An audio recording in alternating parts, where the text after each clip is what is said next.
ګرانو کتونکو په دغه پروګرام کې خبرې اترې کوو په ګرانۍ باندې. په دې ملک کې د بجلۍ لوډ شیډنګ انتها ته رسېدلی دی. د ملک خو پته نه لګي، خو د خپلې ضلعې او بیا په ضلع کې په تحصیل تنګي او په تحصیل تنګي کې چې بیا موږ په کوم علاقه کې اوسېږو،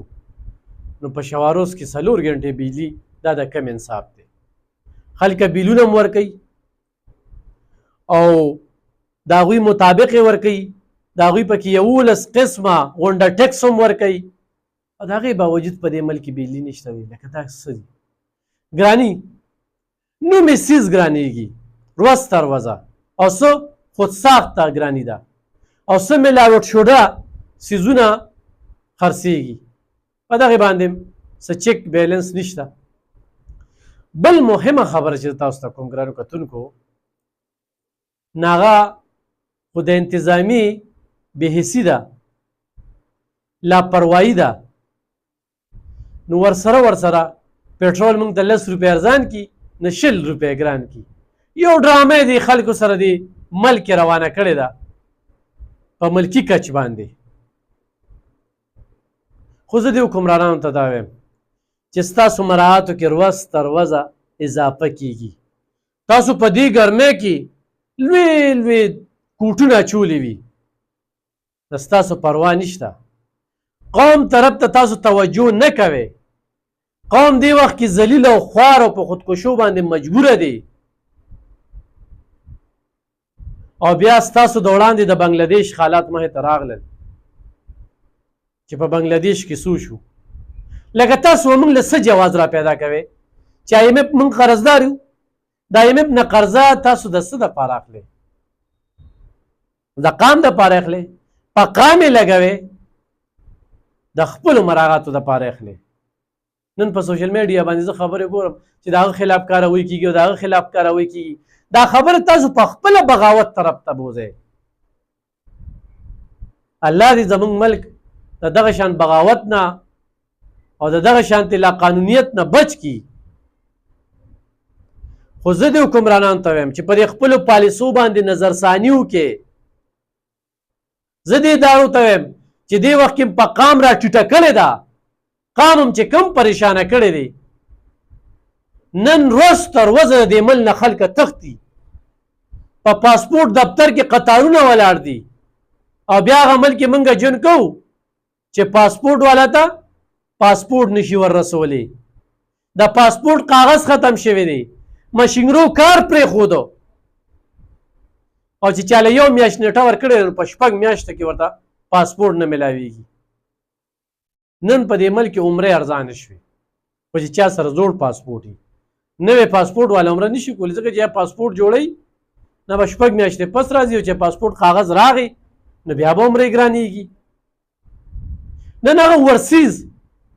چې هلته مزدوري کوي، هغوی وایي موږ ډېره تنخوا لرو، خو چې کله دې ملک ته رولېږي نو بیا جګړه وي په کور والا سره چې تا دا پیسې په څو لګولې. هغه د خپل علاقې د خپل ملک چې کوم دی، په کوم ملک چې هغه ژوند کوي، د هغې حساب کتاب ته ګوري. دلته کې خوړالي وړیلي داسې غریبانان مې ولیدل چې 15,000 ورپسې د ګیس بیل راځي، 2,000 ورپسې چې کوم دی د بجلۍ بیل راغلی، هغه بیل چې 3,000 به راته، هغه بیل چې 15,000 به راته. دغه ځای ته چې کوم دی نو سیسټم ورسېده. نو د الله د قهر نه ویرېږئ. او زه د دې ملک حکمرانان د دې ګرم ګڼم، مخلصي دې ته نه ښیي. جماعت اسلامي په دې عقله باندې یو درنه وکړه، ستاینه یې کوو. خو درنه چې څنګه ختمه شوه نو دې حکومت ورپسې پټرول ګران کړل. اوس هغوی سره یو معاهده شوې ده، لاسلیک شوی دی، 45 ورځې ورکړې شوي دي. ګورو چې کوم د IPPs کومه مسله ده، کومو خلکو دغه سودا کړې ده او د دې قوم دا وینې اخیستې دي، او دا وینې په خپلو بچو هم خوري او په خپله هم خوري، چې دې سره څه کېږي، دغه کپنۍ بندېږي او که نه. داسې عجیبه شان ملک کې موږ ژوند کوو چې بجلي په موږ ګرانه، مزې پې دغه حکمرانان کوي، دغه کپنۍ یې جوړې کړي دي، او حکومت یې په ډالرو کې پیسې ورکوي. د هغوی دپاره د IMF نه قرضې مخلي، د هغوی دپاره زموږ نه ټیکسونه مخلي، او په موږ باندې دا ظلم او زیاتي را روان دی. نو دا ونه وایې چې د دې ملک خلک روانکاري دي او د دې ملک خلک چې کوم دی راووتل او نقصان یې وکړو دی وکړو تاسو په خپلو پالیسو باندې نظرثاني وکړئ تاسو چې کوم ظلم او بربریت او جبر د قام سره راغستی په دې باندې نظرثاني وکړئ حکومت جوړ شو دلته کې حکومتونه جوړیږي دلته کې د قام رای سره بالکل قدر و قیمت نشته ځکه زه دې قوم ته وایم چې په دې سیاستدانانو په دې ټونو باندې جګړې مه کوئ چې سې خوښ یې هغه سړی به پاس کېږي ولته او په هغه کرسۍ کښېني دا موته پسې یو بل ته کنځلې کوو پلانکې ښه دی او پلانکې ښه دی لکه موږ له هغه کس ښه دی چې د قام سره ښه دی موږ له هغه کس ښه دی چې د ملت له ترقي ورکوي موږ له هغه کس ښه دی چې نن دغه خلک خپل بچي پرېږدي او بهر ملکونو ته تښتي هغوی له روزګار ورکوي نن په دې ملک کې روزګار نشته بېروزګاري زیاته ده د مجبورۍ نه ګینې د بچو نه یو شپه بار کول دا ډېره زیاته ګرانه ده نن هغه دنده چې زموږ د بچو پنده ده نن هغې ته توجه ورکړې شوې ده نن خلک په غلطو طریقو باندې پیسې ګټي دا دیم د دو حکمرانان ذمهوار دي دا ریاست یې ذمهوار دی نن په دې ملک کې خو ملاوټ کېږي او خو د اغلاګانې او شوکې او ډاکې روانې دي د دې دا ریاست ذمهوار دی نو په کار ده چې ریاست خپلې غلطۍ ومني قوم له د دې سزا نه ورکوي یو سړی یار کور ته ستا راوړي او ستا د کور نه غلا کوي د ډس ته ځان نیولی دی د خپلو بچو نه هر ته ګوري نن د جومات نه غلا کېږي نن د الله د کور نه غلا کېږي نن په دې ملک را روان څه دي او اسمبلۍ ته هم چاړهګان او ګونګیان لیږلي دي دا خبرې هغوی کولی نه شي ځان له تنخواګانې ځان له مراعات او شین پاسپورټ او ورسره چې کوم دی نو بس چکرې او عمرې او په دې ټایم کې دوی ته عمرې هم یادې شي هر څه دغه ورته یاد شي لږ د الله د قهر نه ویرېږئ تاسو چې کله دې کوڅو ته ځئ دا ووټ غواړئ نو زه هم خدمت کوم زه به دا کوم زه به دا کوم خدمت خو د جیبه نه کوئ سرکار دله پیسې درکړي یا خدمت هم چې کوم دی کومې پیسې راشي نه دلته کې لوټ مار لګیا دی په ادارو کې چې کوم کرپشن لګیا دی د دغې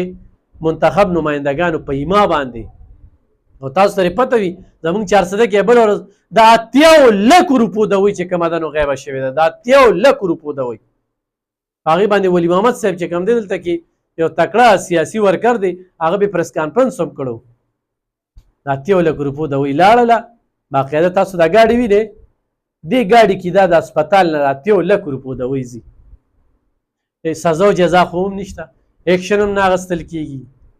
د صحت محکمه خو هغه بېتاج بادشاه ده هغوی ته خو به د سره سوی نه ځان له به کار ګوري دا د 80 لکو دوی هغه وایي چې دا د ایم پی ای کارې خاصې وړي په دې دوی به څه کوي چېرته به وړي دا د 80 لکو روپو دوی باقاعده غیبه شوه او بیا یې په نسده کې چې کوم دی یو پري میډیکل کیمپ لګو په یو پري میډیکل کیمپ کې به د 80 لکو روپو دوی تقسیم شي په کار ده چې دا د 80 لکو روپو دوی دا غریبانانو له راغلې ده دا متاثرینو له راغلې ده چې دا سره عام په غریبانانو کې تقسیم کړي شي دا ډېره قیمتي او د کار دوی ده د دې خلاف هم کاروي په کار ډېره مننه